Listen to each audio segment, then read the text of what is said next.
Hey there, rock and roll podcast fans. This is Mike Hoban. Welcome to Rat Tales, the podcast that brings you the music and stories of the Boston rock scene that grew out of the mid-'70s at the Rat and some of the other hellhole joints, each with their own sick charm.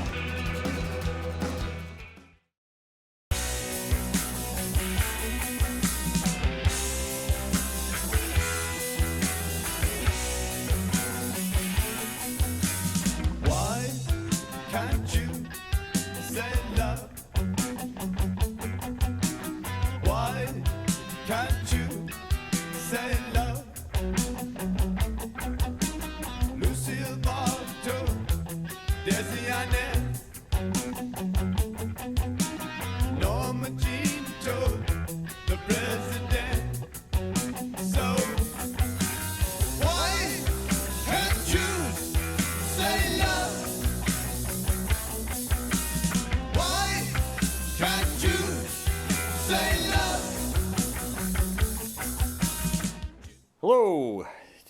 Today we're here with Ralph Fatello, singer and guitarist of the Vinny Band, one of the pioneering garage bands from the late 70s that morphed into more of a new wave sound and also formed Semper Fi in 1984 and then Nor'easters, which he still gigs with today.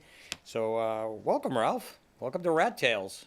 Good to be here, Mike. Thanks for having me. Yeah, we're psyched to have you, actually. You're like one of those guys right from the beginning. We were listening to a lot of your garage rock stuff and then new wave stuff. So why don't we just start talking? What we usually like to find out is like, how it all began with people. What do you, I think they call it the origin story now, but I just call it, what did you grow up listening to? What did you, how did your musical taste form?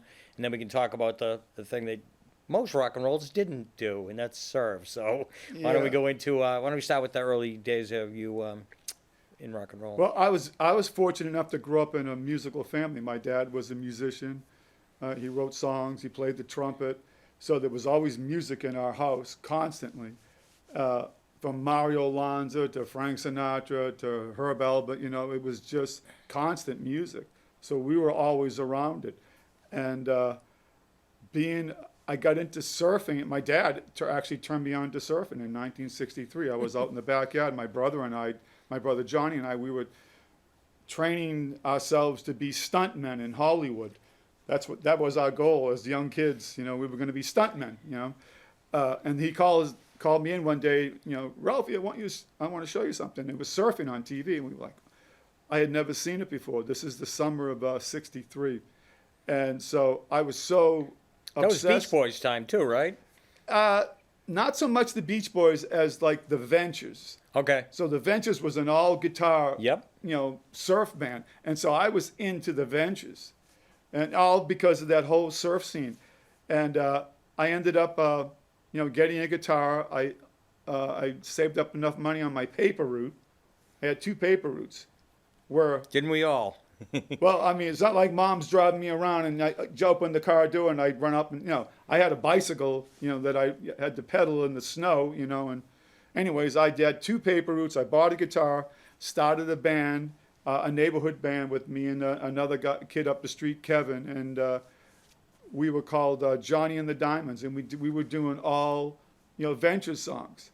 And then in 1964, February of '64, February 9th to be exact, the Beatles showed up.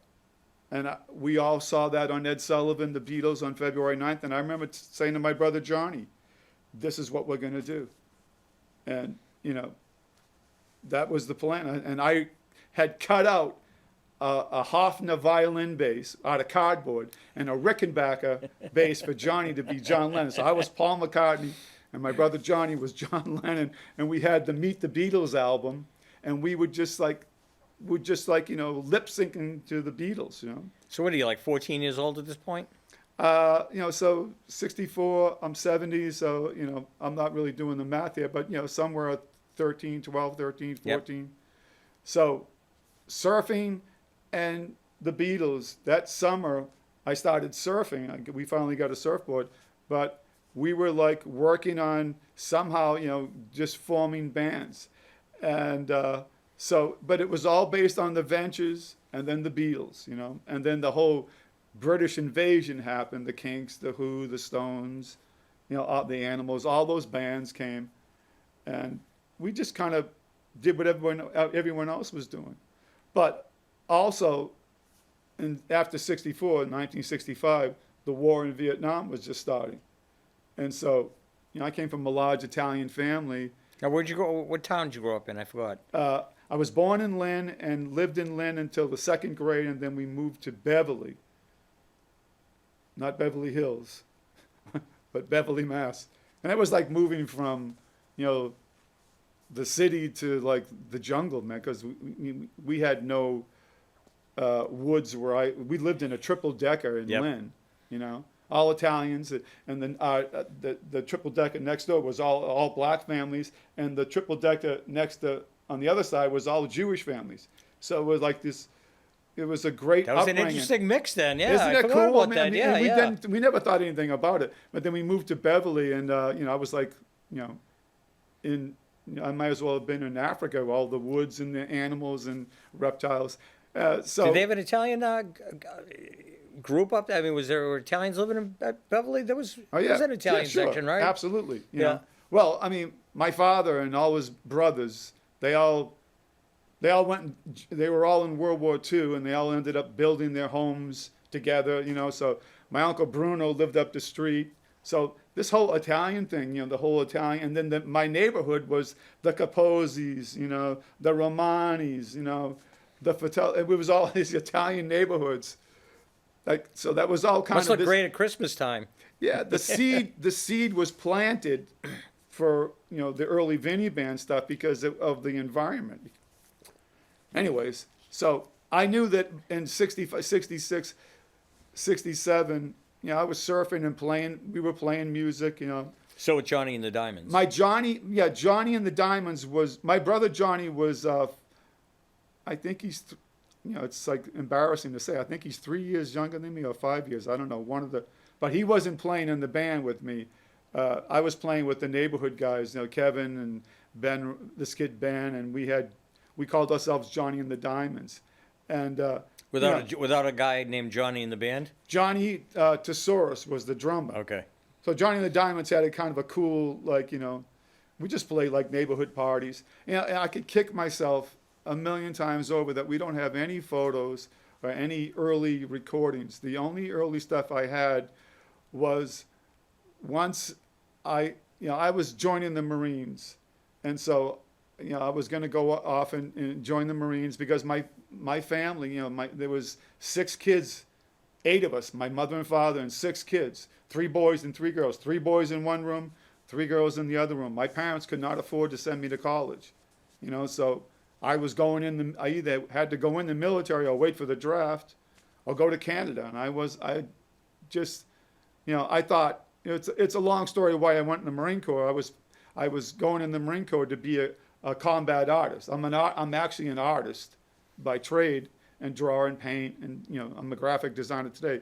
So I joined the Marines under the assumption that I was going to be a combat artist, but that didn't work out so well for a number of reasons. But knowing that I was going to be in the Marines, I told my brother Johnny, I said, when I come back, we're going to play in a band together. I said, well, while I'm gone, don't you touch my guitar or my surfboard. And of course, he's writing me. Him and Alpo from the Real Kids, Alpo was a surfer, so they would take my surfboard, Alpo and my brother Johnny, and go surfing. I'm like, those little bastards, I'm over here fighting in the war, and these guys are taking my surfboard. And so I know he's playing my guitar, And when I got back from the war, I used to set my guitar up under my bed, and I'd lay the strap a certain way. And I would leave, and I'd come back, and if it was moved, I knew that my brother Johnny was monkeying around with my guitar. I remember the day, the summer of '71. I was walking home from the beach, and I could hear the sound of a guitar, someone playing an electric guitar, because I had a black Silvertone. And I'm like, and then it dawned, I snuck up to the house, and I listened outside. I'm like, fucking Johnny. And he was sounding really good. And I'm like, I stood under that window, our bedroom window, and listened to him play. I'm like, oh my God.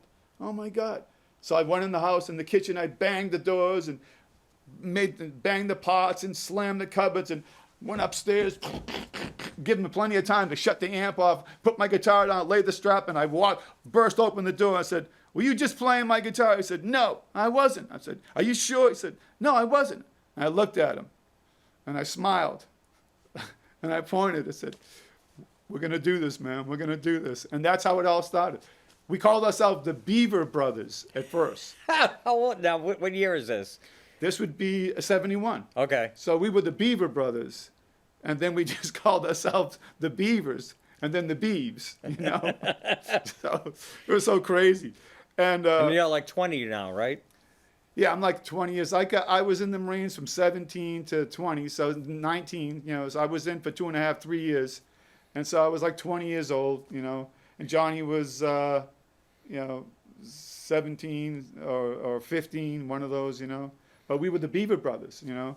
And it was classic. We had all these, I wrote all these crazy songs, you know. It was all tongue-in-cheek, just goofy stuff, you know. The first song I ever wrote was called King Kong, you know, just goofy stuff, you know, just making him rhyme, you know, King Kong, the ding dong, he likes to play ping pong. He plays Joe Thompson every day. A friend of mine who's now passed away.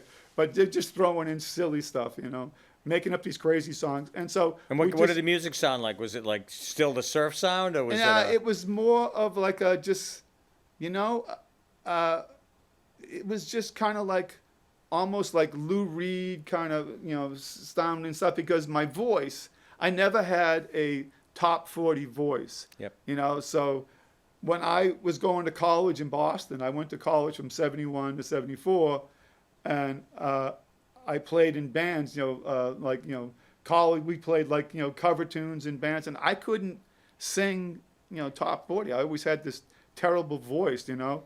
But, you know, so I played in this band in Boston, and we were called the Ralph Anderson Band.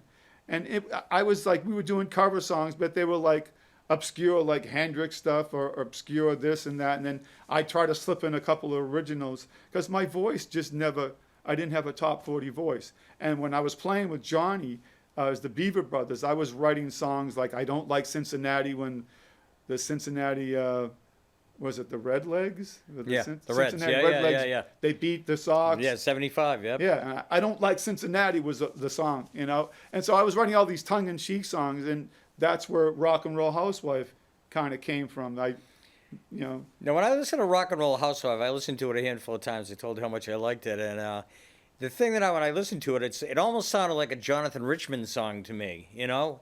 Well, yeah. Was I off well, on Jonathan that, or? Richman, the Modern Lovers had you know, Roadrunner song was huge. Yep. You know, at that time. So I'm thinking, when I would hear something like that, and like, okay, that guy's he doesn't have a top 40 voice. Jonathan Richman did not have a top 40 voice. No, not at all. And so, you know, hearing like Lou Reed and stuff like that, I'm like, you know, television, you know, like these guys have voices along the same vein I was. And then, you know, when I wrote Rock and Roll Housewife, it was that tongue in cheek, and I was like, you know, there's this thing happening, you know, locally, you know, not on a national scale, because we weren't aware of the Sex Pistols yet, you know, the Damned and all that, so we weren't aware of what was coming. But it was comfortable for me and my brother and our bandmates that we could play this style of music and have it be accepted, you know. Now, one of the things that I hear from a lot of the guys from your era, like started playing the Rat in the 76 and stuff, is like almost everybody that was working, playing out anywhere, all had to play covers. And then there was just a couple of little venues started popping up where you could play original stuff, like, you know, Rock and Roll Housewife and stuff like that. So want to talk a little bit about that. Now, are you guys, what's your band name at this time, and when do you become the Vinny Band and start doing that? Well, I played when I was in college. I told you. Oh, did you go on the GI Bill when you came back? Oh, yeah. Okay. Absolutely. You kidding? Yeah, so I mean, And where'd you go? that was unreal. I mean, the GI Bill was great, you know. And then if you served in Vietnam, if you were in combat, you served in Vietnam, we got $300, you know. $300 was a lot of money back then. It was like $300. That was a whole semester, wasn't it? Yeah. Yeah. So where'd you go to school?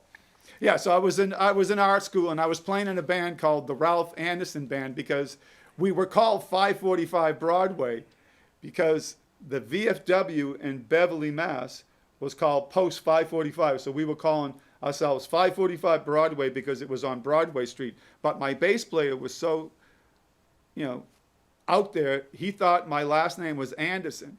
And so he said, your last name's Anderson. One day he said, just go ask Ralph Anderson. I'm like, who's that? He referred to someone to me, and they said, the guy said, you were Ralph Anderson. I'm like, what? My bass player, like Bob DeChico from Winthrop.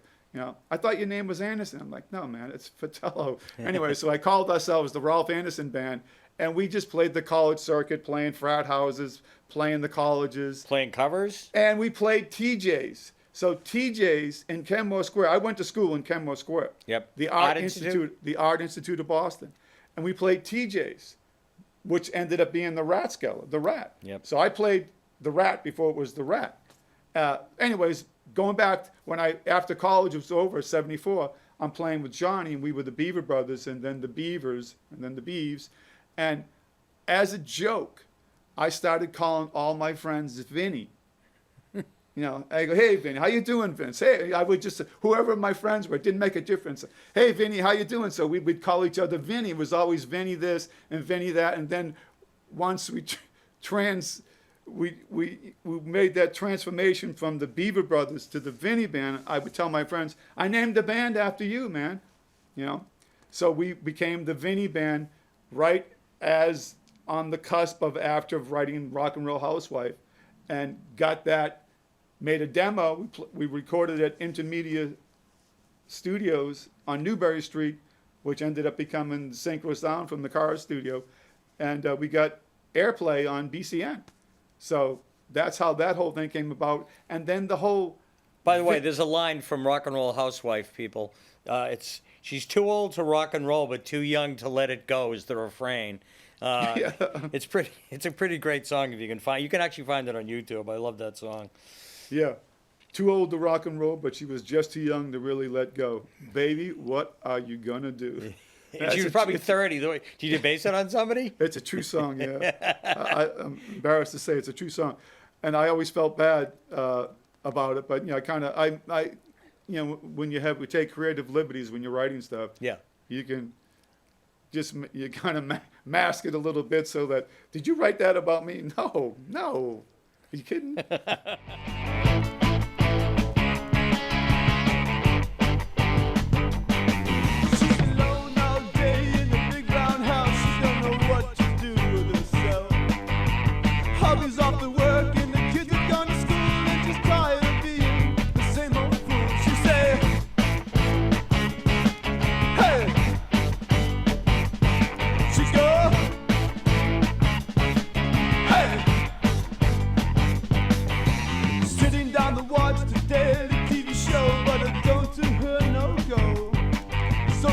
Up and shuts it up, goes over, puts on the FM radio. She say, hey, she's go, hey. She got the sound from the stereo speaker. She don't know why, but her knees go weaker. Pull off her apron, let down all her hair. Anyway, so the whole Italian thing. So, I came up with the Vinny Band, and then it dawned on me, I grew up in this musical home, and the movies that were out there, the Martin Scorsese movies of Mean Streets and The Godfather and Taxi Driver, wherever it was, I could see that and just relate to it, And then in The Godfather, when I see Michael Corleone, he's a Marine. Yep. Coming back from World War II, I'm like, hey, I'm a Marine and coming back from Vietnam. I'm like, I just saw this, it just kind of came together, and I could just see it, Italian rock and roll, the Vinny Band, Italian rock and roll, because at that time, 76, and then 77, when everybody, the Sex Pistols and the Damned, and everybody's like, the Rat is now the new mecca of happening music in Boston. I needed something to get my foot in the door to build us as something other than just another punk man. So I took that, that whole, shtick as Italian rock and roll and called ourselves the Vinny Band, Italian rock and roll. We played on a Monday night, and Mitch Mitch Sorella, who was Jim Harold's right-hand man. Mitch fell in love with the band. I mean, he absolutely fell in love with this thing. He's walking around, and there was like maybe 50 people that we brought in there, you know, but he was so into the band that immediately we went from playing on a Monday night to the next week of opening up for like the real kids. And then within a year, we were headlining on the weekends, but all because of Mitch. And so Mitch would see me and my brother and put his arms around us. And, you know, Mitch was like this classic individual. I loved Mitch. I loved Mitch.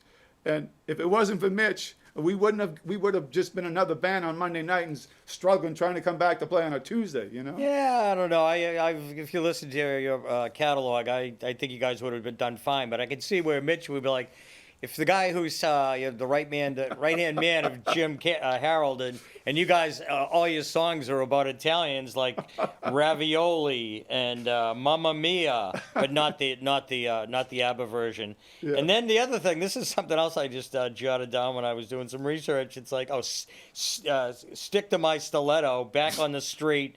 But there's a great line out of Mamma Mia, and it's Daddy's on the phone with the bookie. And I grew up in an Italian Irish neighborhood, and a lot of the dads had bookies. And you know, when I got older, yeah, we all had bookies. So yeah, that's. I mean, you know, it's tongue in cheek, but there's a little truth, you know, just underlying truth in all of this. You know, my dad would talk to bookies on the phone. You know.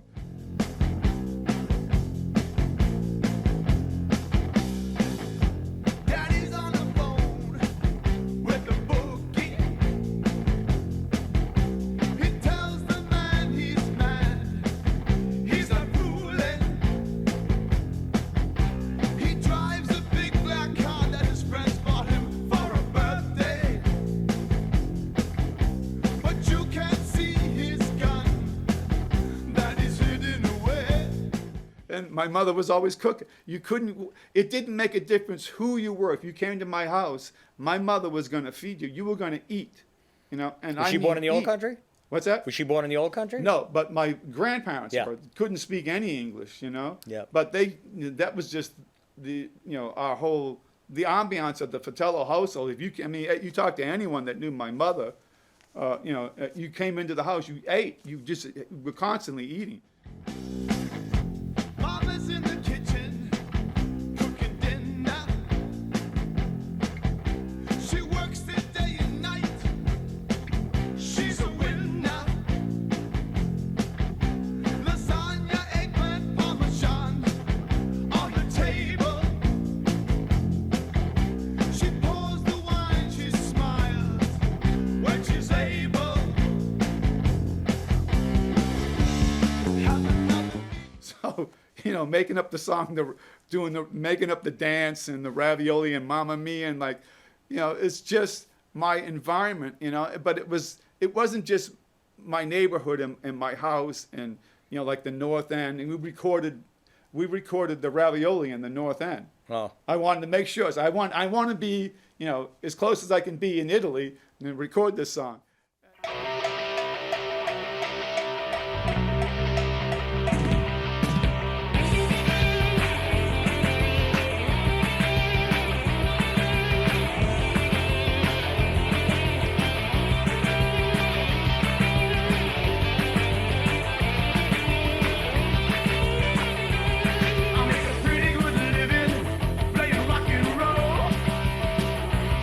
And it gets better and better and better and better.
my dad used to introduce the band. He would come on stage with a fedora and a violin case. Oh, that's funny. He would walk out, and he'd walk out and introduce the band. It was just classic.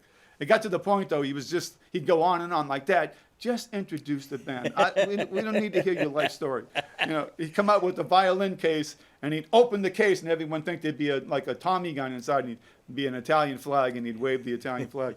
So it was fun, and it was a shtick, and we play off the Italian theme, but then I'd work in the other stuff, and just kind of, So let's talk about the scene back then. So you come in, you like a lot of bands, you start in on Monday and Tuesday nights and stuff, and then you start doing and the scene starts to grow too. So why don't you talk a little about where you played? Like, I know Cantones is one of the big ones for that day. You guys are a natural, the Vinny Band at Cantones. I was just gonna say, Mike, what could be more natural than that? I mean, I went from an Mitch, Italian restaurant by the day for people who don't know. I went from Mitch Sorella at the Rat to Cantones, where Teddy Cantone, and then young little Mario was there, there, and I would be like, hey, it was just like, I went from that taking the Italian thing at the Rat and going right into Cantones. I was like, it was just a perfect segue,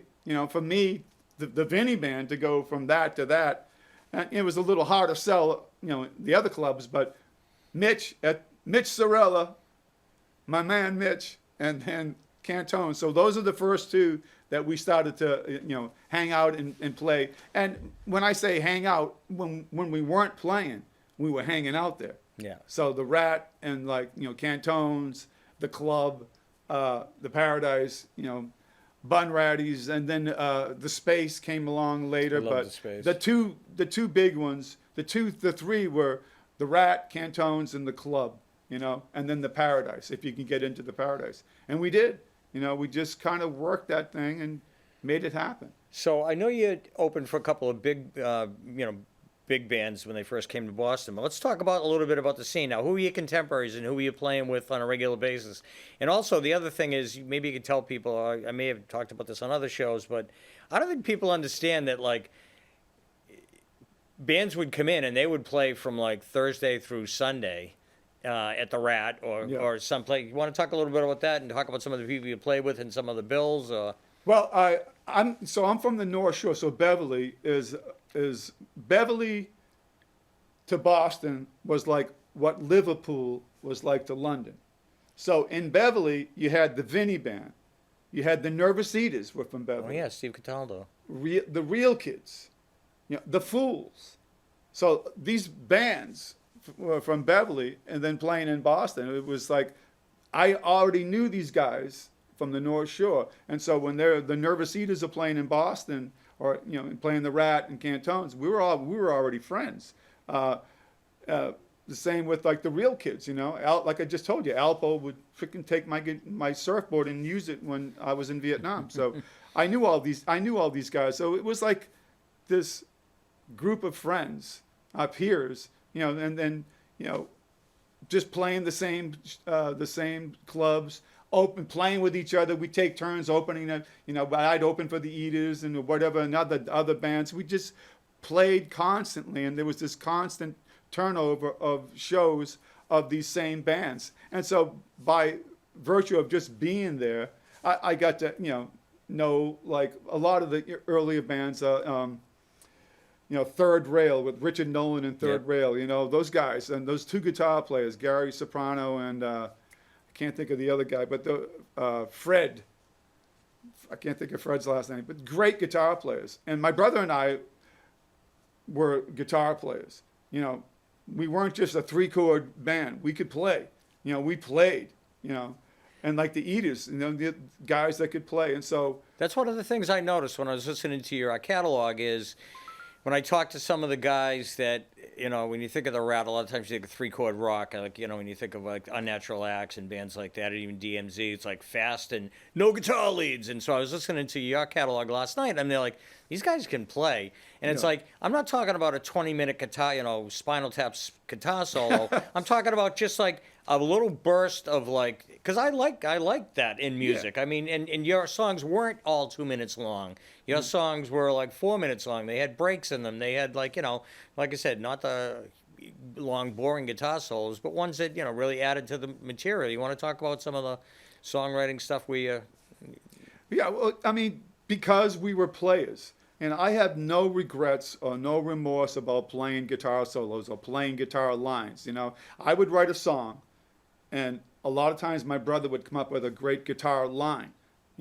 So a great guitar line that we would double sometimes, and we'd have a guitar solo break. I mean, I don't have a problem, and I never had a problem with playing guitar solos. I know out there that a lot of the fans wanted to hear guitar solos. Yep. If you could play, I mean, it's one thing playing a guitar solo and you're strangling seagulls and it's killing everybody, but if you can play, people want to hear that. I know as a guitar player, my favorite, my favorite bands growing up, the Beatles, and then Hendrix. So I was a huge Hendrix fan. So I had a complete love and fascination with good guitar solos. And even like, the Eaters, Steve Cataldo could play guitar. There were a lot of bands like I said, Third Rail, the Neighborhoods. So David Minahan is a great guitar player, Yep. one of the better guitar players out there. He could play. And so, I mean, there's nothing wrong with, writing a solo and having a solo in the middle of your song or at the end of a song or something, Why would you want to waste your talent if you've got it and it fits into the structure of the song? It's like it didn't fit into the whole punk thing because it wasn't just three chord rock that was 2 minutes long and segue into another song that sounded just like the other song. And so we're a little bit different, but I wasn't trying to appeal to anyone but the fans that knew what we were all about, that knew us. And so, it is what it is, man. We had a couple of, me and my brother Johnny were two guitar players that could play our guitars, and we were going to stick those guitars in your face and pin your ears against the wall, whether you liked it or not. And most of the people liked it.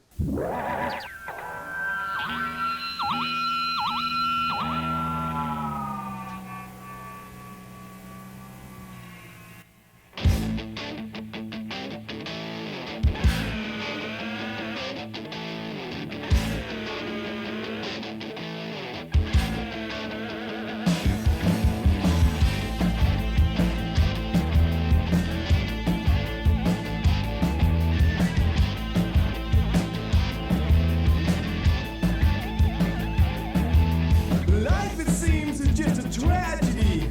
The more I hear, the more it gets to me. Now someone told me this is meant to be. If this is true, I mean, what's happening? Don't want another tragedy. Can't stand another tragedy.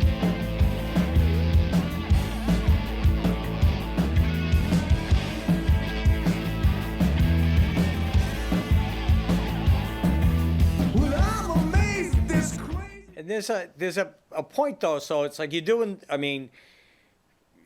what I was calling earlier Goomba rock. It's all like Italian focus kind of thing. It's very tongue in cheek. It's very funny, but it's great garage rock. Yeah. And then I was looking, and you can tell me if I'm wrong on this one, but so I'm listening to a song, and it was I Won't Bother You No More. And one of the things that I noticed when you were playing in that song is, and it would come, I would notice it more when you guys shifted into more of a new wave sound, is that I Won't Bother You No More is no longer like totally tongue-in-cheek. You can almost tell that this guy has almost like mental health issues, in the sense that it's sort of like in new wave a lot of that stuff started coming through, even like sort of like even when you listen to like Talking Heads when they do Psycho Killer or the Cars, and they have this sort of like weird voice. There's something a little, people start talking about stuff like insecurity instead of chicks and cars and stuff. And it's like, and there's a different kind of voice that's starting to emerge when you do that song. I mean, I don't know if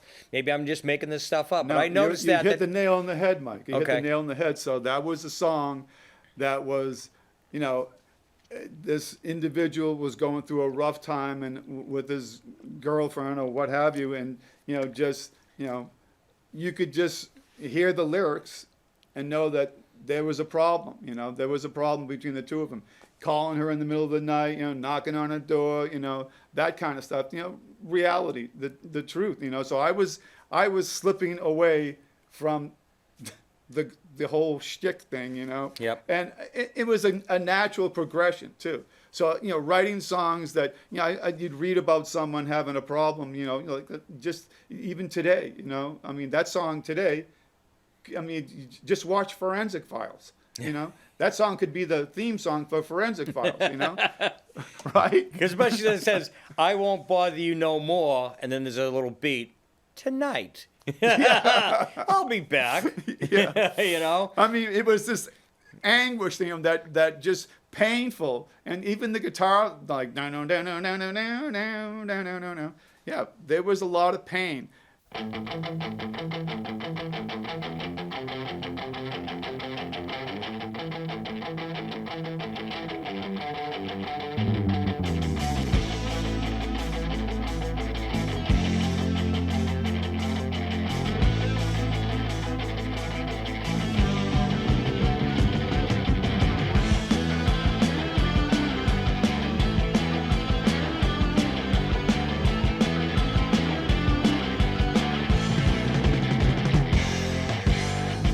You don't have to worry about me anymore. You don't have to call the cops and they're knocking on my door. You don't have to worry about the phone ringing in the night. You don't have to worry no more. I'm giving up the fight. I won't bother you no more. And there was a lot of, you know, let's face it, love. Oh yeah. There's a lot of pain in love, man. So I mean, there's the ups and downs of love. I mean, if you're writing about what you know, and that's what you should be writing about, like the whole Italian shtick. I was writing about my family, what was happening around, and you write about love, what you've experienced in love, what you've seen and witnessed from your friends or family. You've seen it. There's not a lot of music written about like healthy relationships. Yeah. That's been Well, my- I mean, there is. The Beatles. The Beatles made a living at that. Yeah. There was always that. But I was just, and the other thing too was, unbeknown to me at the time, was I was only, so I was in Vietnam 69 and 70, so I'm only really 5 or 6 years after the war, and trying to, suppress that when you really can't. It's not like I can wake up and say that didn't happen. No, Ralph, it happened. It happened. And so there's that little bubbling, like little, rumbling volcano in underneath all of this stuff. And so that everything was just kind of coming, it wasn't funny Goomba rock anymore. I was writing about real life shit that was happening to me, to my friends, my family, to my fellow veterans, and it was all just coming out. It was just, when you break up with, I always say to someone, a musician especially, if you break up with your girlfriend or your wife or something, there's 5 good songs in there somewhere. Just write it down, man. Write it down.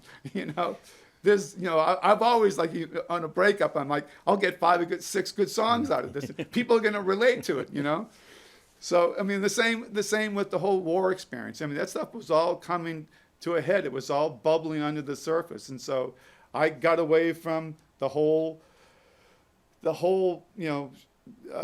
Italian rock Goomba thing, and then by the time we got into the whole, kind of straight ahead in that new wave kind of romantic Roxy music stuff, like we mentioned. So, what's the timeline on this? Because I knew you guys played the Rat and the Cantones and that whole circuit, and there was plenty of places to play. Yeah. But a lot of people think that it was like the Rat was all like punk, but it wasn't. There No. was like even pastiche, and originally I would say like Peter Dayton and La Peste and those guys, Yeah. very punky in the beginning, but after that they're much more arty, and they branch out into like Eddie Cochran type songs and stuff. So Yeah, all those bands, the Thrills, the Hoods, they all, it wasn't mainstream per se because it still had that edge to it, you know.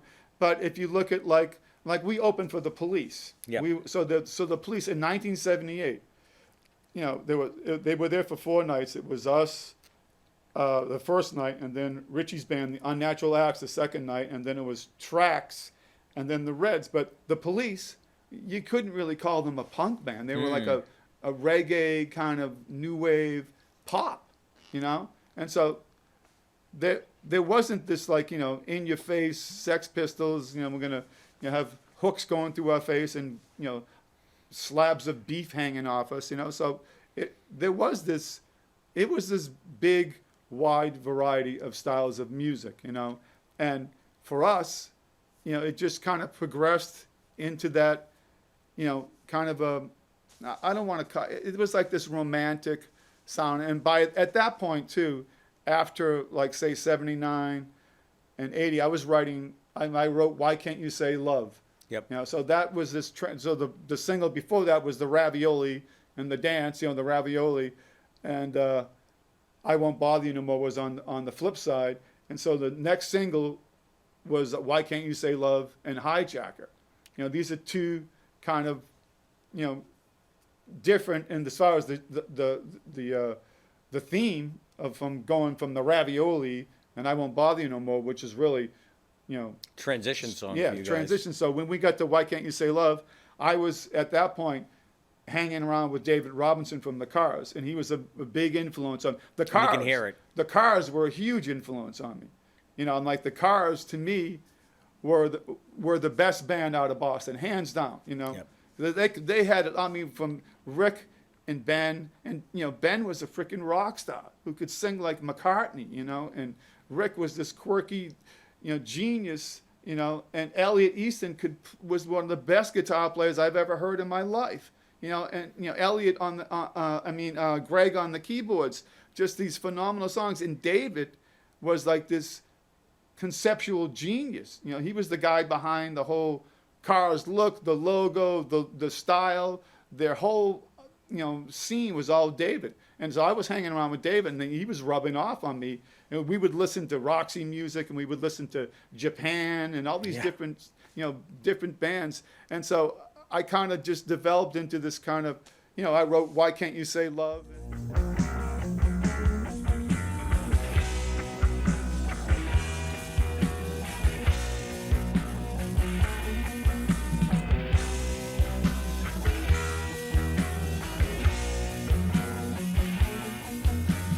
Why can't you say love?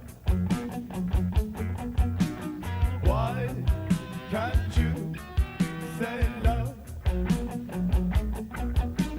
Lucille Bartow, Desi Arnaz, Norma Jean told the president. So why can't you say love? Why can't you say love? Again, I still was hanging on to the tongue-in-cheek thing because I did the Lucille Ball and Desi Arnaz and Yeah, there was still some really quirky stuff going on in Yeah. those songs. You hadn't made completely flipped over yet, but again, it's got that sort of I might be slightly imbalanced thing, like sort of like Rick Ocasek, and you know, a little bit of David Byrne and some other guy that. And I was trying to think of like the new wave people that played that whole idea of like there's something a little off about us because we're different, and that was part of the attraction, I think, a new wave too. So, but you could definitely see you guys going in that direction because even later on, you guys were still carrying that sense of humor into all the things that you do. I mean, not all of them. I mean, not like Drums of Passion or anything. But Drums of Passion, first song that I really took my experience in Vietnam. I mean, because if you listen to it, I feel the war or over me. The war was, you know, the drums of passion. I hear the drums of passion. I feel the war over me. Talking about the war was just there, you know. So the love, you know, this love song combined with this war experience. And that's what Drums of Passion was all about. And that song, to this day, is probably my favorite song on the album that we did.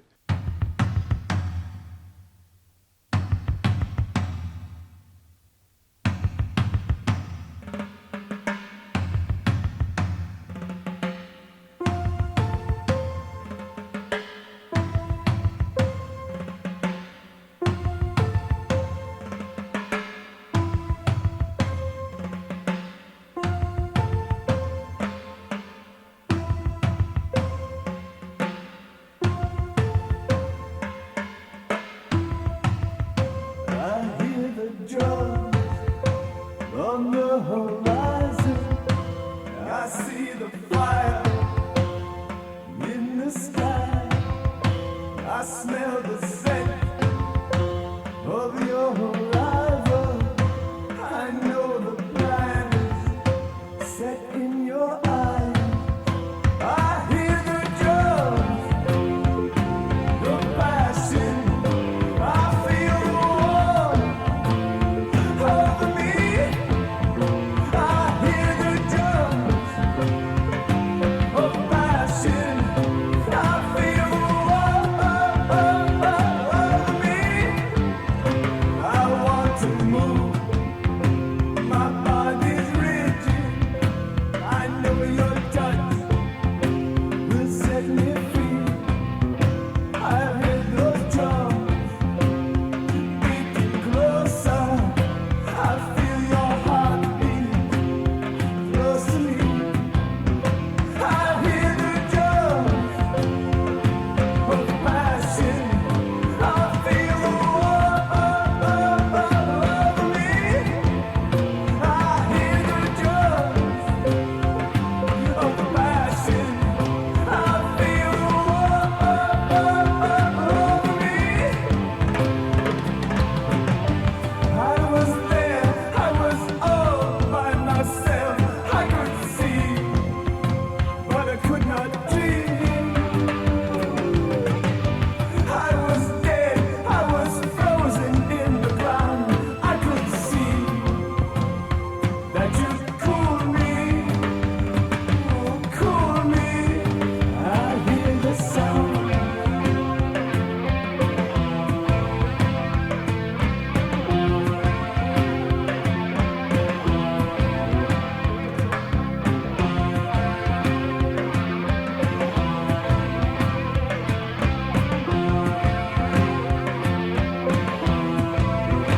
I hear the drums on the horizon.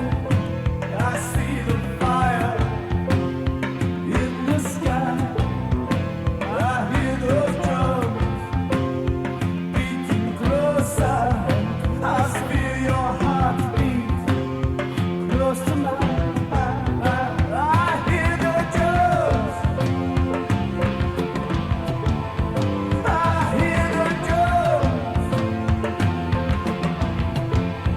I feel the warmth. I feel the warmth. I hear the drums of passion. I hear the drums of passion. I hear the drums. I hear the drums. I hear the drums. I hear the drums. I hear the drums. I hear the drums. Of passion, of passion, of passion, of passion.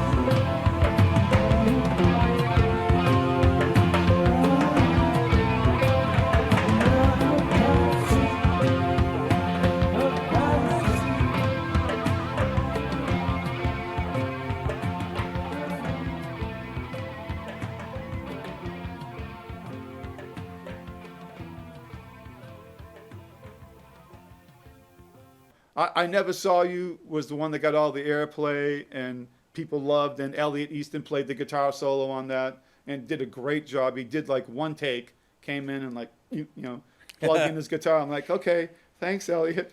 You know, there's a hit. I never saw you.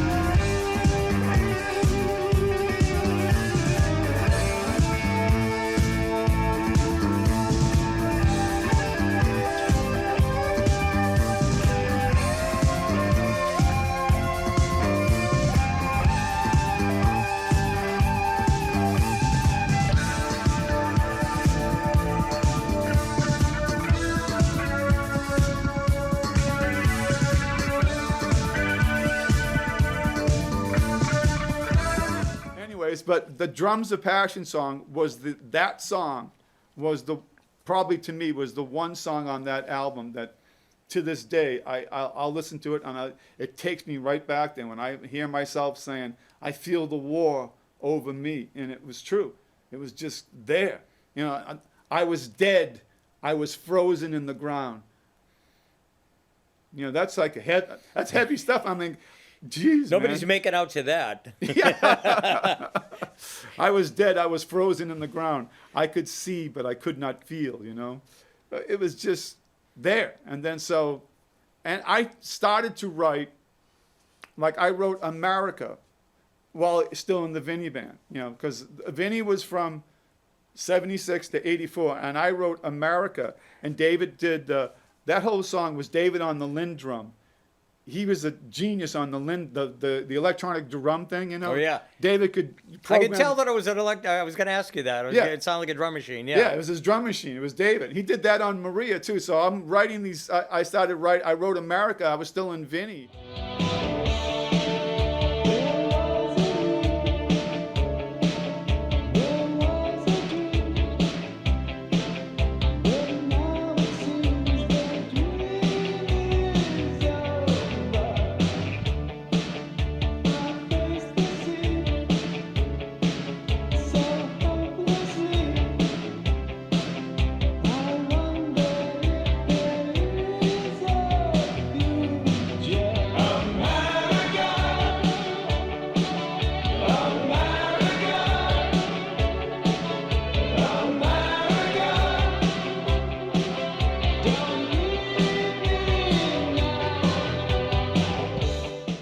And I did like, you know, Tears and Cheers and Tragedies. It was another one, you know. It was all the stuff that was just there, and I couldn't stop. It's strange how it just kind of, if I didn't let it out, I don't know what the outlet would be, you know, if I suppressed all those feelings. And so I went, you know, we did the whole Vinny thing and did that album.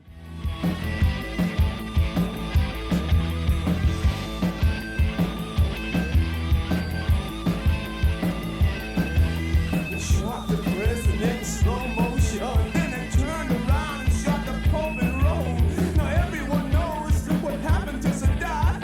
AK-47 for the end of that. Don't want another tragedy.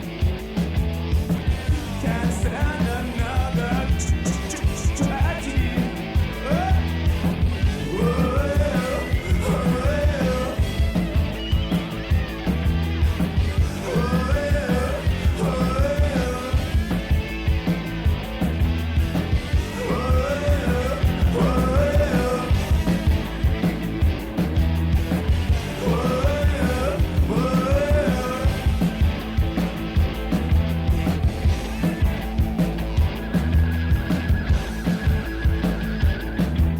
We got some great reviews on that album, the Olas de Sexo, which is Spanish for sex waves.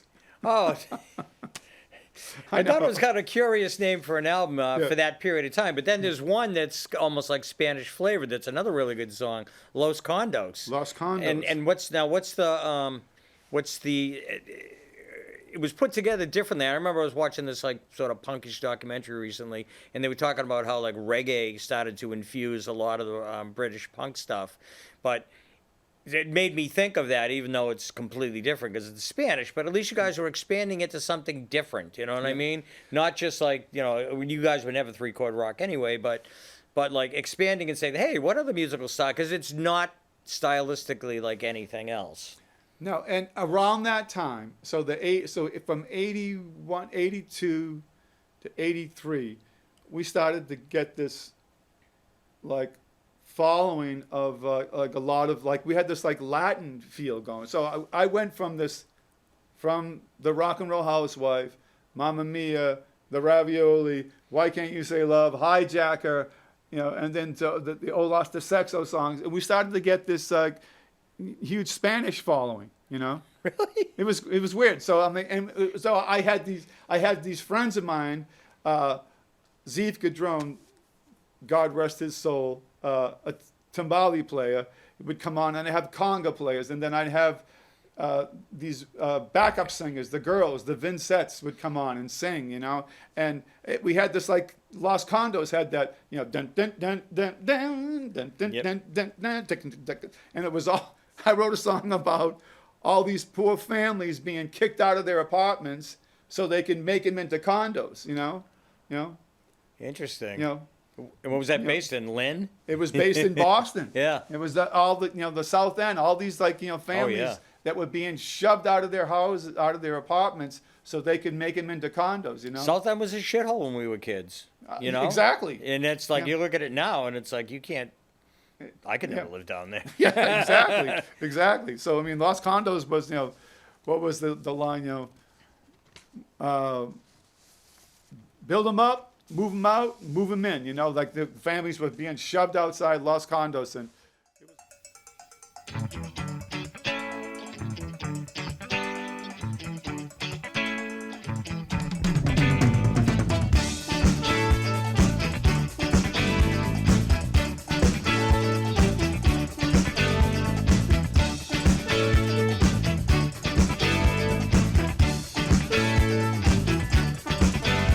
Los condos, los condos, los condos, los condos. Move 'em up, knock 'em down, build 'em up, move 'em in. Los condos, yeah. Los condos, los condos. Mom and Dad, hear me say, condo ways gonna change your way. That's what I said. What I said, Los Condos, Los Condos, Los Condos, Los Condos, Los Condos. Oh, here we go.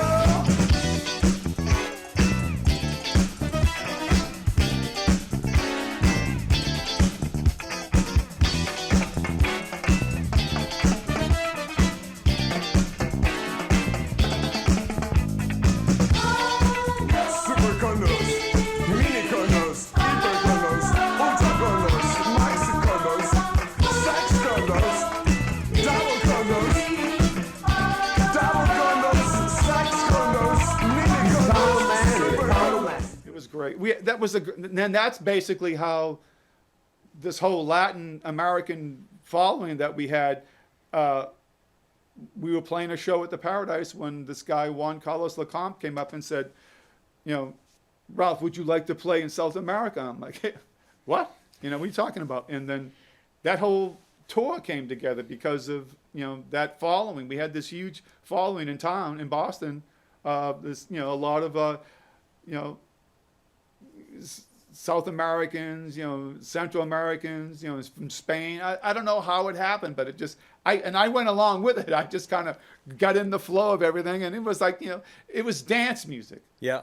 So I mean, it was basically if you could get them dancing and having fun, then that's what it eventually evolved into. So you what know? would a set, if you were playing with that kind of, like, say you were playing at some sort of festival in, like, you know, the South End or something like that, what would your set look like if you were doing that? Because it's like Rock and Roll Housewife. I mean, I love the song, but it's like, if I'm Yeah, looking, that. did you didn't- retool some of the that- other At songs? that point, with a- Rock and Roll Housewife was not on the set list. Okay. And neither, unfortunately, was the Ravioli. And the Ravioli is like this, the albatross around my neck that I can't get rid of. It's just like, if you It's want. a fun song. It is a fun song, and I kind of, and I feel bad because I always say, I'm over that, but I get it that people had fun, and really that's what it was all about, was having fun. It was having fun at first. It was the tongue-in-cheek, having fun, the Italian rock and roll, having fun. Wait a second, Ralph, you were in a war. Remember that? Yeah, and then you had your heart broken a few times. Remember that? Yeah, so it's not so much fun anymore. So, but I'll kind of intertwine with, I Never Saw You and Drums of Passion and put Los Condos in there, So I think that's the Drums of Passion on the Oh Lost to Sexo album, and the last song, Here's Where I Get Off. Want to tell me about that? That song, to me, I always joke and say, that's what I want on my gravestone. Here's where I get off. And it was like the moment, and for anyone who's had a problem with alcohol or drugs can relate to it. It was that moment where I woke up one day and said, I'm done with this.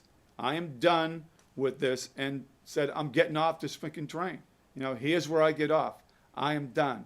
I'm done with whatever it was that was causing my heart to break, and I'm done with the drugs and alcohol.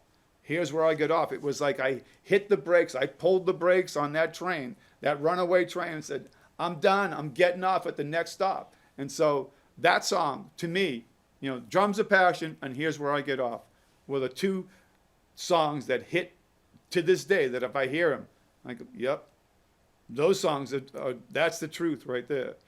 Now The first line of that Here's Where I Get Off. Full-length mirrors, I don't like them. They tell the whole story, and I don't like it. I looked at myself in a full-length mirror one day and said, you're fucked up, man. Time to change. Time to get off this freaking train. that's what it takes for a lot of people. So that's where that song came from. Full-length mirrors, I don't like them. They tell the whole story, and I don't like it. Wild eyes are looking so pretty. Yeah, you tell the whole story, and it's a pity. My time is precious time, and I got no time for someone like you. So daylight, it's a painful sight. Yeah, and you've got to fight to see it through. And I'm gonna see it through this time, baby. Here's where I get off. I said here's where I get off.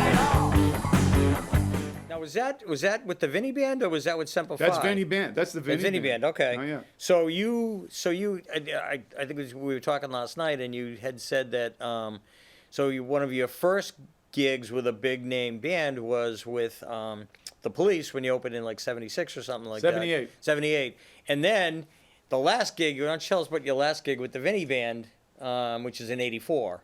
The last gig with the Vinny Band was at the Rat, November 11th, which is Veterans Day, November 11th, 1984, opening for the Red Hot Chili Peppers. It was their first show in Boston on the East Coast. So it was our last show and their first show, and they had the original guitar player. I can't think of his name. He was a great player, an addict, unfortunately an addict, and he ended up ODing, but he was a great player. He played like Hendrix, and the Red Hot Chili Peppers, if you've been to the Rat and you've been to the dressing rooms, it's not like it's the Ritz, it's a little. Nothing like the Ritz. It's just like a little dank and with, anyways. So there's Flea back there, slapping his bass. And I remember me and my brother Johnny watching him, and his tongue is flapping out, and he had no shirt on. He's getting warmed up. And we're like, man, this guy is out there, But he could play the shit out of that bass. Oh, good, yeah. And it was just, our last show was their first show. I tell people, I opened for the Police in '78, the first night, and then we opened for the Red Hot Chili Peppers, their first gig, and our last gig. So it was memorable. So what was the reason that, okay, so it was your last gig, so I mean, it's certainly going out on a high note, even though you probably didn't know how big the Chili Peppers were going to be. Yeah. But on the other hand, why would here's where you get off? Is that also what you did with the Vinny Band? Or? It was the whole war thing that caught up to me. So '84, I had, we didn't really talk about, we didn't know Vietnam veterans. We didn't really know what PTS was. No one really talked about it or said, you couldn't, and not just try it, because today, you see a veteran, thank you for your service, brother. Thank you for your service. There was none of that. Mm-mm. You just went, you did not tell anyone you were a veteran, and you certainly didn't say you were in Vietnam. So I had to suppress all. The only time I ever talked about Vietnam was with my late best friend who died in 1978, and we would talk. We were surfers, and we would talk. And he was another one that was instrumental in me, discovering these obscure guitar players and bands like the Groundhogs. You ever hear of them? Yeah. The Groundhogs. And They used to be on those Lost Leader albums. Yeah, and so all these, and we were always into music, and we'd talk about the war, and then the second someone else came in, we'd just clam up. You did not talk about it. So 82, 83, it wasn't until the wall in Washington went up where all of a sudden you could talk about Vietnam. It was it was okay, to talk about. And, it was a slow transition, but that music was there, and I was writing the songs like America. I wrote that in the Vinny Band, and, then I started to write other songs, Love and War, and, Gung Ho, which is was the Chinese for working together. Everyone thinks Gung Ho is the Marine thing. It is, but it's an actual Chinese, saying working together.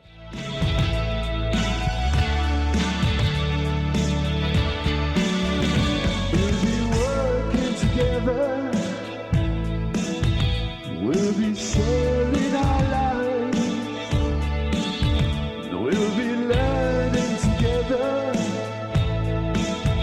Take advice from the wise. We'll be holding on to life, and we won't give up the fight.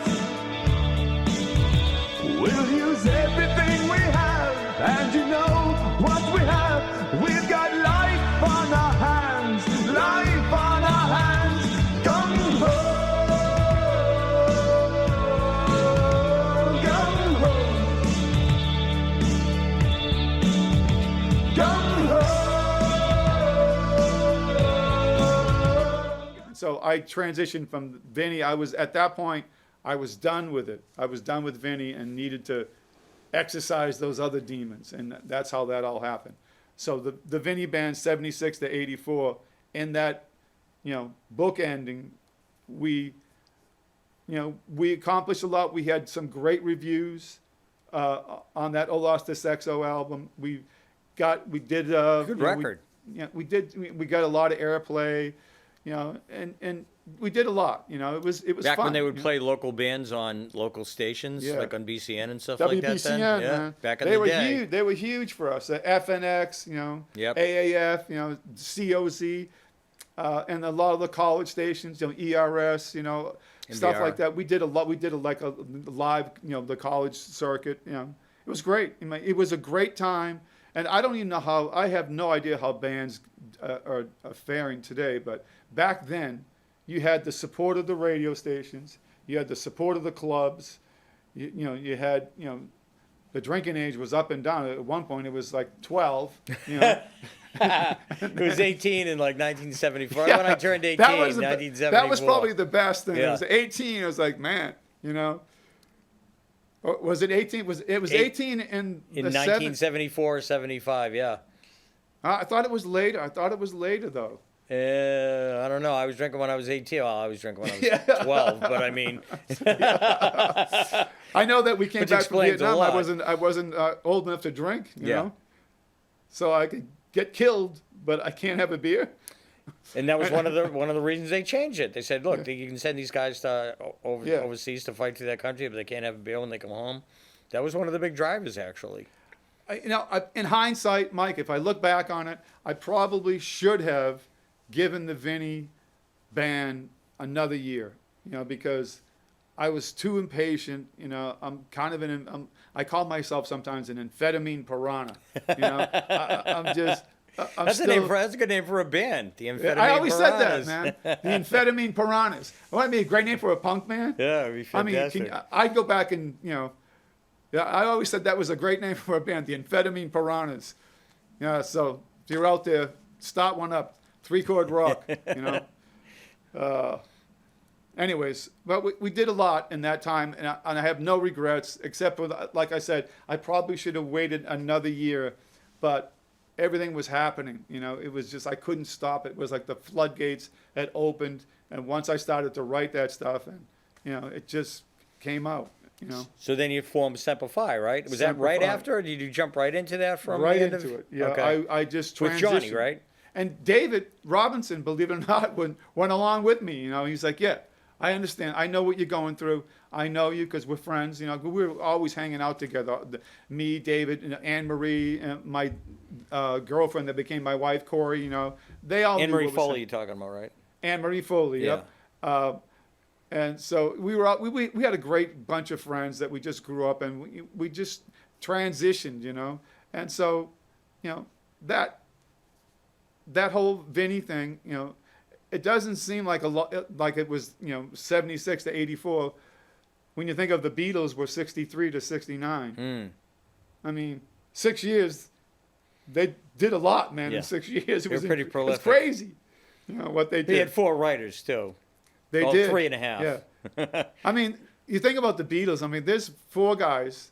It wasn't like there was one like Mick Jagger out front there. The 4 Beatles, you know, John and Paul and George all sing, and then they give throw Ringo with a bone, let him sing a couple of songs. But you know, so I mean, that was a real band. And I think I used to joke at one point because I used to say there were 18 different members of the Vinny Band. Oh, really? 18. So we should talk about that. Who's the definitive lineup when you guys were playing? And I got to ask you another thing about your attire, too, going back to the Vinny Band. But so who's like the core guys from the Vinny Band? The best version of the Vinny Band, I think, was when it was me and my brother Johnny. And Johnny and I were always together. You know, we were the core of the band, and everybody kind of came and went. You know, and so it was me and Johnny and Lester Eldridge on bass and Howie Sorothman on drums, and then Peter Gutzis. So when I would say me, Johnny, Lester, and Peter, that was the Vinny Band. That was, you know, the core, you know, that stayed together the longest. And then we, you know, people came and went, and then I started going through bass players, and it was just, you know, musicians. I think 18 players is like, geez, Ralph, you sound like you're hard to get along with, you know. But I was like a Marine drill instructor. All right, you're out. What? You out? You Oh, know? really? Well, it was like we're on a mission, you know. And I'm an amphetamine piranha. I don't have time to slow down, you know. You know, there's people to eat. You know, we need to keep swimming upstream. Oh, that's funny. You know, another thing I should have got to this earlier, but it's just so insane, and it just really struck me. So early on in the Vinny Band, when you're still doing like the whole Goomba phase, I saw these photos of you guys all wearing like these Where's Waldo kind of like Venice like. What do they do? The canals. What the hell do they do? The gondolas. Gondolas, Yeah. It's like you were That's gondola exactly guys. what that was. I saw a photo of a guy on a gondola, and I said to my brother Johnny, we're going to get shirts like that, and I'll wear them. Because if you look back at the early Vinny, we were all dressed in black. Yep. We were all dressed in black, and we had white ties. Yep. So we had this look. We were like the Beatles at Shea Stadium. And I never forgot the Beatles coming out at Shea Stadium. Like, wow. I mean, they were all dressed exactly the same. When they come out on Ed Sullivan, they were dressed the same. And I remember thinking, we're going to do this tongue in cheek, but we're gonna steal from the best. We're gonna borrow from the best. The Beatles. So we came out in black. Everybody wore black and white ties. Black and white ties. We were a band. And then at that, the gondola look, and it was like the red stripe, and that was a period where I look back at that and I smile, and it warms my heart to see it, because I know we were having so much fun, and we had a look. Yep. You know, we had this look, and it's like, look at these guys, you know. There's footage of you guys playing in the what do you call it, the Canterbury, I think, with your little Where's Waldo of you know, shirts on, and then what you do is you go, well, we can't just go total goof, so I think we need to put leather jackets. So everybody's got a black leather jacket on one of the albums or one of the singles or something, and then they've got black leather jackets over the thing, and it's a kind of a cool look, and it's like, you know. It's a good-looking band, too. It's like decent-looking people in the band, not like some of the other mutants that were playing at the Rat at the time. So you guys had a good look, too. I mean, did you, I mean, you guys were big in Boston, but did you get a chance to tour much outside of the area? Oh, yeah. We played in New York, and we played Maine, New Hampshire, Rhode Island. I mean, we played wherever we could play. Do you do the CBGB and yeah, well, we did all that. We've got, was it Tracks? A couple of the clubs, you know, we'd go on at 3 o'clock in the morning, you know, like, you know, trying to showcase and get a, you know, record company interest. So we did the whole circuit, colleges, you know, we played a lot of colleges and, you know, outdoor shows. We played, you probably saw the photos where there's this huge crowd where all the black and white photos of us. And there's this huge crowd. We used to play this thing called Footstock. It was the Foot Brothers, Foote. And we would play, the Fools would play, the Vinny Band would play. And it was like this huge, you know, outdoor, like little mini Woodstock thing. You know, they called it Footstock, the two brothers, you know. And so. What was that? You know, I got into an argument with someone the other day, and I don't, because the whole age thing, you know, I don't, and the alcohol. Yeah. So it's a little foggy. I want to say it was on the North Shore, but someone said it was in New Hampshire. So. It may have been in New Hampshire. I mean, I could get verification from someone, but I don't know exactly. But I know that was like this huge, you know, outdoor show, and we would wear black T-shirts and black Levi's, you know, and the black Beatle boots, you know, and then, you know, so I mean, and then the whole South America. Then we played these shows in South America. We had this huge. In Bogota. They had this outdoor concert where they carved out of the side of this mountain, this like natural amphitheater, and all the people from all over in Bogota would come to, you know, and come to this, you know, concert, you know. So we were down there, and you know, we ended up we played with a bunch of different other acts and singers and jugglers and all kinds of stuff, and we ended up getting puppets. We ended up getting the best act of the day, and they gave us this little spoon. You know, it was like, oh, how appropriate. But I remember thinking... in Bogota. Yeah, in Bogota. I'm like, what are you trying to say? And I remember, like, you know, my tour manager, Juan Carlos, the guy that brought us to South America. Yep. And he used to call me... his nickname for me was Jack, and he'd go, Jack, they love you, Jack, they love you. And we were on the tour bus, and I was waving to the people as we were leaving. You know, as we were leaving the concert, and all the people were running. We were signing autographs. We were like, we had that, you know, 15 minutes of fame. Only it lasted, you know, a couple of weeks. But we were signing autographs, and I remember waving, and all of a sudden, whap! A mango hits me in the eyeball. Some kid out there, some 15-year-old kid. I'm like, just brought me back, you know. Reeled me back in.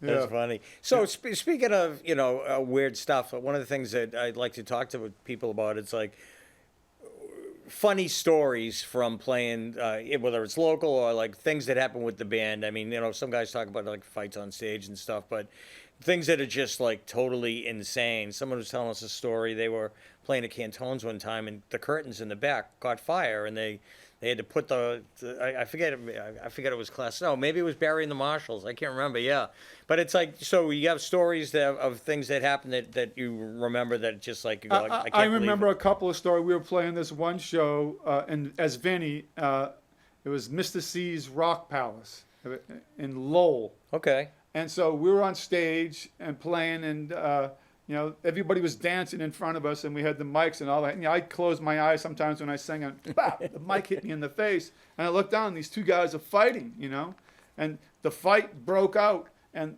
they started to, there was more people were fighting, but the dancers kept dancing. So I looked up at my brother Johnny, and I'm like, what the? And these guys were fighting, and they really going at it. But other people were dancing around them, and I'm thinking, well, there's a song title, Fighting and Dancing. It's a real good night for fighting and dancing. So I wrote that song about that night. It's a great song. Huh? It's a great song. Yeah, it was a real good night for fighting and dancing. It's a real good night. And then these people were actually fighting. And then at one point, the guy that hit me with the mic, he bumped up against me, and I actually kicked him. I kicked him,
I'm not.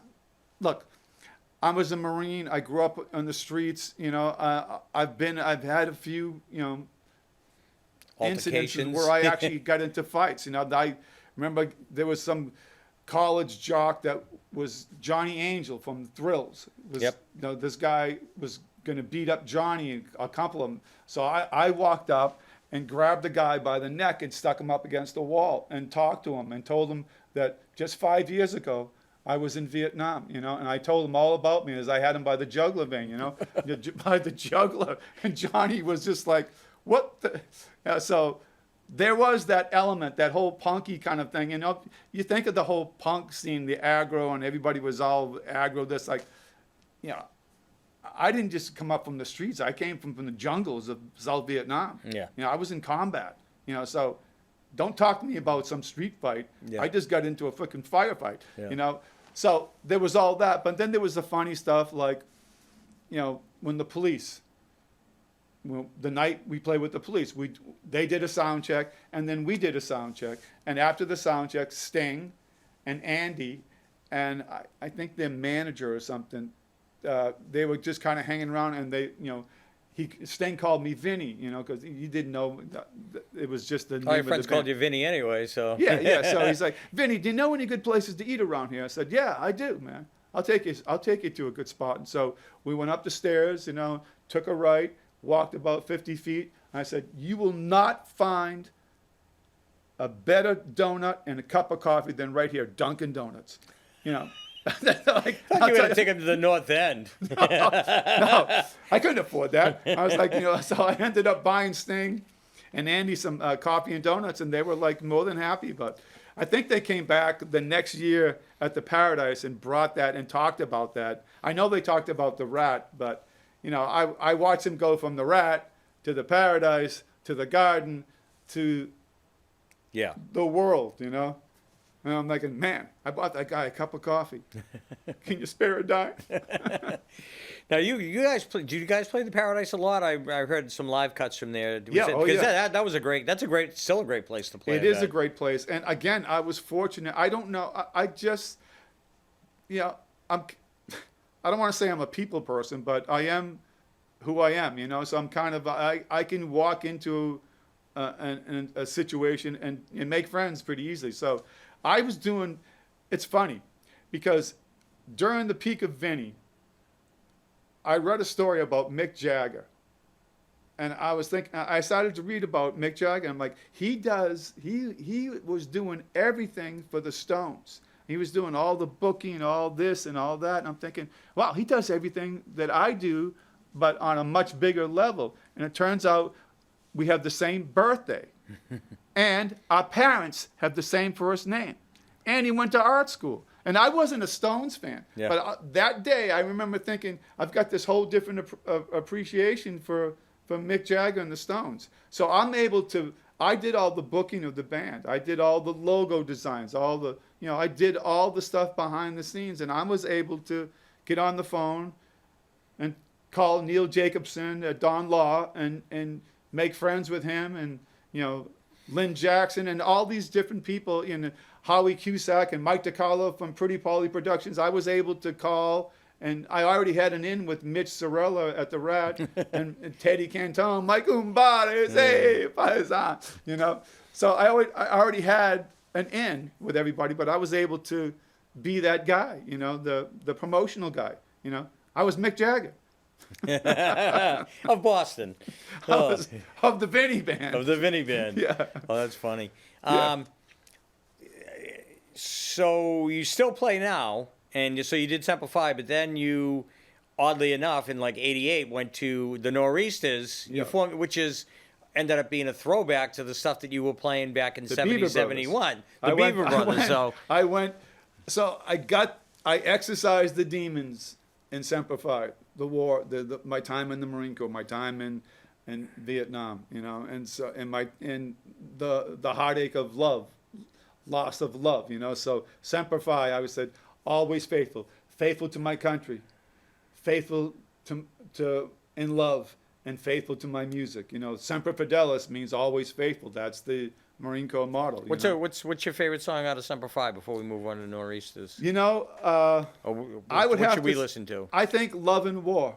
Okay. Love and War, because that's like this rocking song, and I just in the refrain, the chorus refrain was, I just want to believe everything about love and war, because it's all freaking bullshit, Listen up, listen up.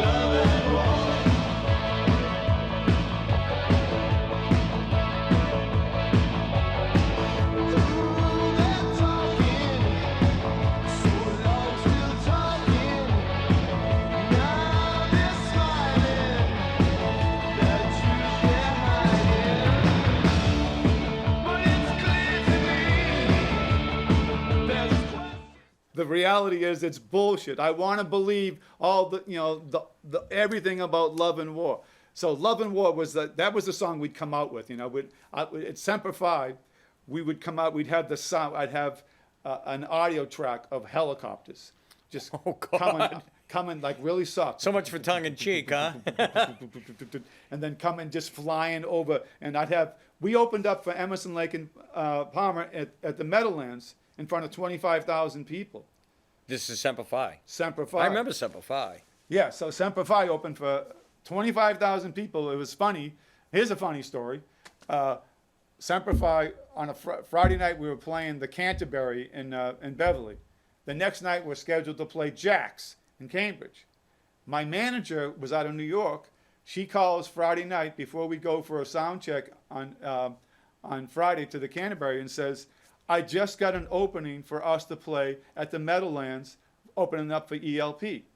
I guess their opening act, Ingwe Malmstrom, whoever that guitar player is. Yeah, he got sick or something. He couldn't do it. And I'm like, well, we're supposed to play Jack's tomorrow night. She's like, Ralph, I'm telling you about the Meadowlands. It's sold out, 25,000 people.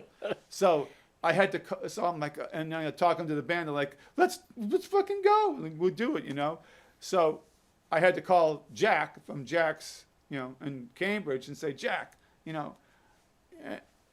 I hate to do this because we had a song, we had Love and War was on the radio. It was getting heavy airplay on BCN. And we're playing the next night at Jack's. And he's just like, you cancel this, you'll never play here again. I'm like, Jack, like, think about it, Jack. I'm playing, opening for ELP in the Meadowlands. I mean, how often does this, if you cancel on me, you know, the night before, and it was a kind of a shitty thing to do, and, you know, but, I mean, I had to weigh it out, and it was like, Jack's, the Meadowlands. It's easy Anyways, math. turns out he was right, though, because the club burned down 6 months later.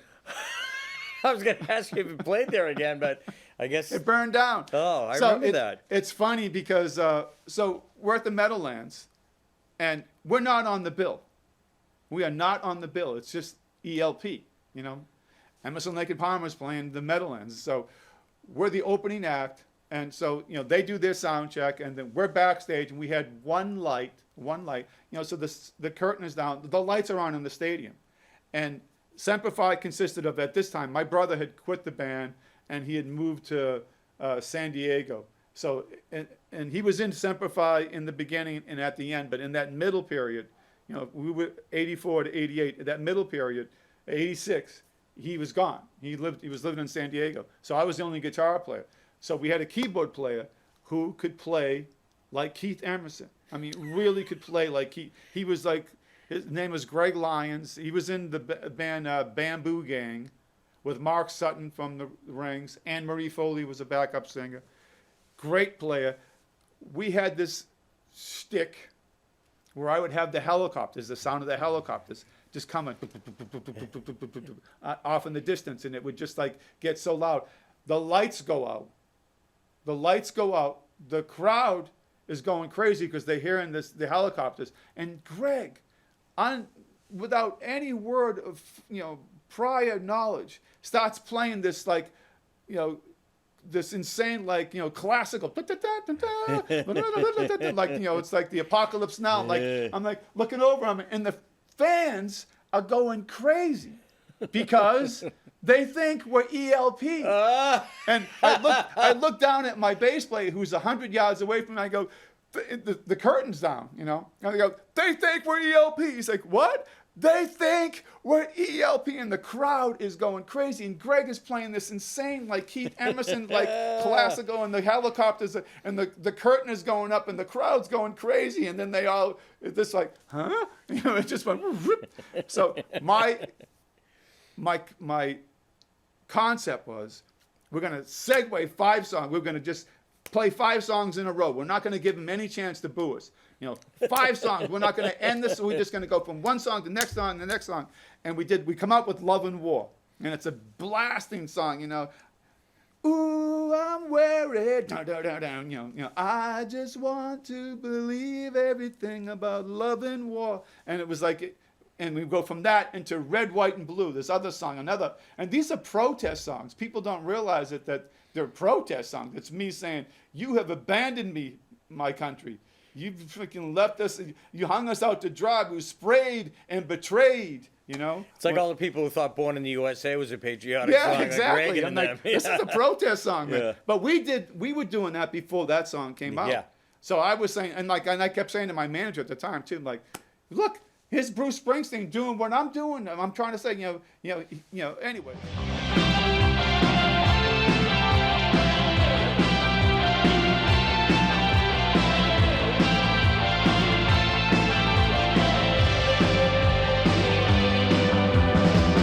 Everybody's gonna come from miles around just to watch you leave the ground. Oh, you're going oh so far. Everybody's gonna have a smile today. They're gonna laugh and celebrate. 'Cause you're reaching for the stars. Reach for the stars. I saw red hair. I saw white. I saw blue.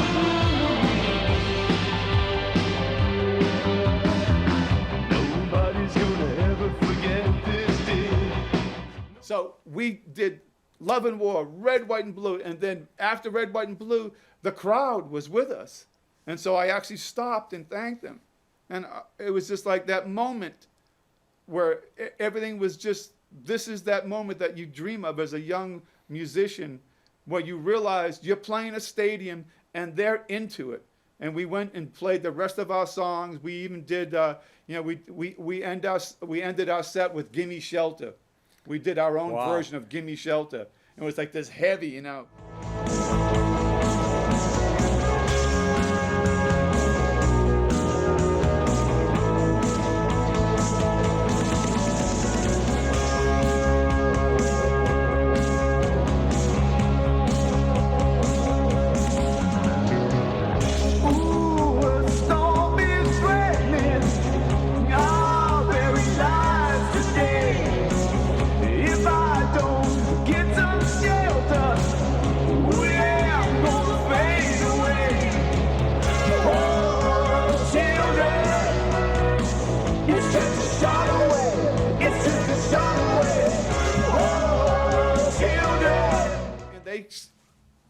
On the souls of my children, stood up and did the lighters. You know, we had a 30-minute set, and they were doing the lighters. And I was just like, oh my God. And I remember looking down, and I'm throwing guitar picks out, and I look down in the front row as I do, and as I'm looking down at everybody, and they're just going with the lighters, and this is one guy standing in front of me going like this. It was like the mango. It was like the mango in the eyeball, and brought me back to reality. The saddest thing about that night is we got the gig on a Friday night. So our manager had no time to call the record companies, because if you're an A&R person and your job is to sign new acts, assign a new band, if you're an A&R person and you saw a band play that no one had ever heard of, had never seen, 25,000 people standing up with their lighters, would you sign that band? You'd sign them in a heartbeat. Yep. Because you'd have to be brain dead not to sign this. Here it is, you know. And it was all mainstream arena rock. Arena rock. I wrote songs that were mainstream arena rock. I was trying to, get this message out there. And so our window opened and closed. And I remember driving back and saying to my bass player, Rich, I was saying, he goes, "That was unreal. That was great." I said, "That was our shot, man.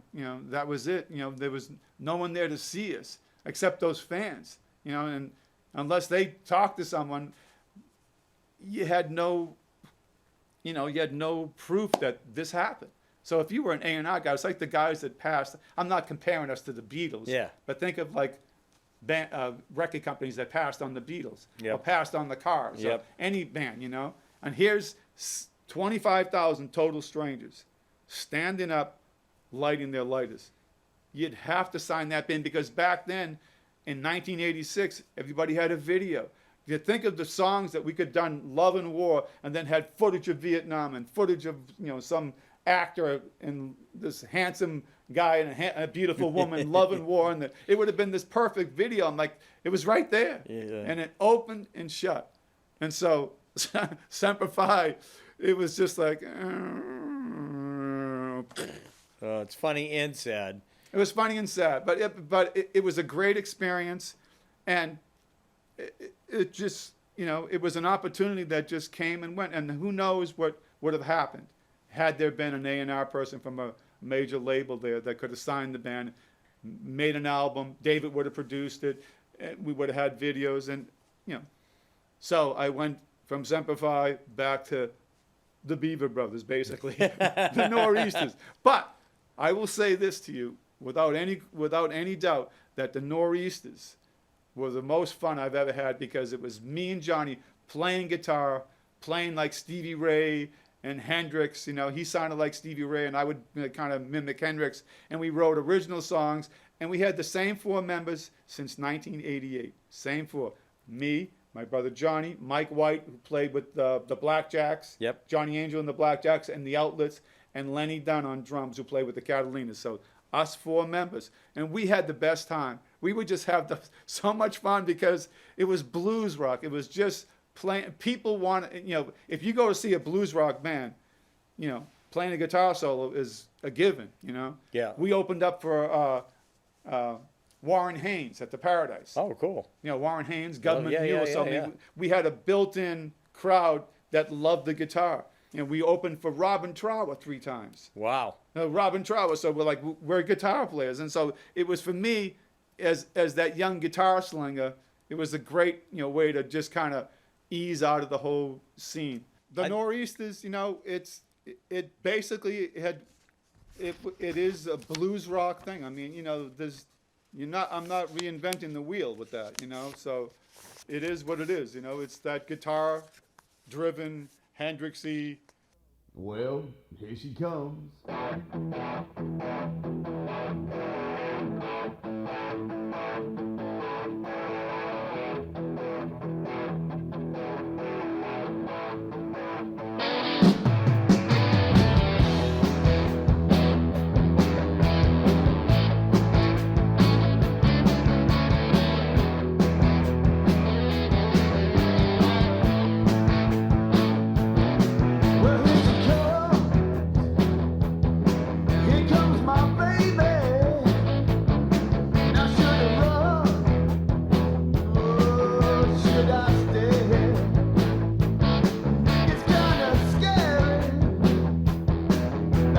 I think I probably wrote one of my best songs ever, though, in the Nor'easters. And I wrote a song called A Song for Joe. And it was my best friend. The guy who died in 78? Died in 1978. Died Agent Orange. Yeah. He, like I said, he was, when I was, when I first met him, we immediately connected because he was a Vietnam vet, a surfer, and knew I played guitar, was so into it, and just really encouraged me to keep playing and playing music. And so when he died in 1978, it was this huge void in because he was like my, I mean, as a surfer, 2 surfers and 2 Vietnam vets, and we were there at the same time, 69 and 70, so we were there at the same time. And when he died in 78, it was like this huge void. I just lost this like connection with this guy, and he never got to see the Vinny. He never got to see the Vinny Band. Oh. It was just. He was from around here? He lived in Hampton. Oh. Hampton. He was a surfer, a great surfer, and just a major influence on me playing the guitar and continued to play the guitar. And he died in 78, and so I went through the Vinny Band, I went through Semper Fi, and then the Nor'easters, and I started, I started to look at I make a lot of movies, surf movies, Yep. I was telling Lenny I got 300 movies on Vimeo. Really? Yeah. Wow. I make surf movies. Yeah. It's like and the last one I did, the Nasty Nor'easter, has the whole soundtrack is the Nor'easters. And one of the songs on at the very end is called A Song for Joe. And to me, it's probably one of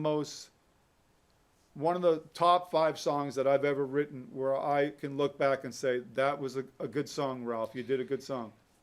And the chorus was, hey, Joe, are you ever coming home? Or are you really gone? Like a star in the sky, fading in the morning light. And I remember thinking that line, like a star in the sky, fading in the morning light. And the way I sang it, and it was like all from here, from the heart. I think that song was one of the songs that are the top 5 songs I ever wrote. And I'm still writing songs. So I've been writing songs since King Kong, the Ding Dong. Whenever I think of you, I can always find a smile. I think of things we did, yeah, and I always smile. Somehow it doesn't seem like such a long, long time ago. Then I stop and I catch myself and I let it go. Hey Joe, are you ever coming home? Hey Joe, who we gonna run to? Hey Joe, will you pass this way again? So I still play now and then with we play once or twice a year, and I'll play with a 3-piece called Big Handsome Daddy. my little 5-year-old daughter one time. So when I did this surfing campaign where I was surfing every day for a year in memory of my father. And one day I was going to catch a wave, and she's like, "Where you going, Big Handsome Daddy?" I'm like, "What'd you call me?" Big Handsome Daddy. That's a great name. So I ended up using a 3-piece for that. And then I have, I do a solo thing as Ralph Fatello on acoustic, but still have that Northeast is there. And my brother Johnny and I still talk about it when Mike White and Lenny, and I write songs all the time. I still write songs. I write about my life. Why would you stop? Why would I stop? Exactly. It's still there. That creative, pulse is still there. It's still there. So, who knows? I often, I was just saying to Anne Marie Foley a few months ago, saying I'm thinking about coming out with a band where everyone in the band is over 65. And we're gonna call ourselves the Geezers. And we're gonna do songs about Viagra, about memory loss and stuff, It'll be like the Vinny Band, only old. Yeah, exactly. I would do the ravioli thing. Exactly. The Geezers will do the ravioli. But I mean, here's the thing about music. Here's what I tell any young musician: when it stops being fun, Yep. that's when it's time to reassess what you're doing. If you're having fun and you're feeling that vibe from a live audience or from a recording, then keep doing it. If you're having fun, if something inside of you is making you feel like the music that you've created is touching someone or making them laugh, making them dance, then keep doing it. But if it's a pain, if it's a drag, if it's depressing, when it stops being fun, you got to move on. You have to move on. And we're glad you never moved on. I mean, it's like, it's most of the guys that we know that are still playing music. I mean, nobody's doing it for the money. They're doing it because it's a blast, That's right. I play the Midway. I love playing the Midway. Yeah. Why wouldn't you, It's fun. And it's like, why wouldn't you want to play cool places and just watch people and say, wow, I haven't heard this song in forever, And it's like, it's a great thing. But Ralph, it was awesome having you on today. It was just a really good conversation, It's I learned a lot, and it's like we got a lot of good music in there too. Thanks for listening to Rat Tales, Boston Rock Stories. Rat Tales is produced and directed by Lenny, Scolletta, and Mike Hoban, with a huge thanks to Medford Community Media in beautiful downtown Medford, Massachusetts.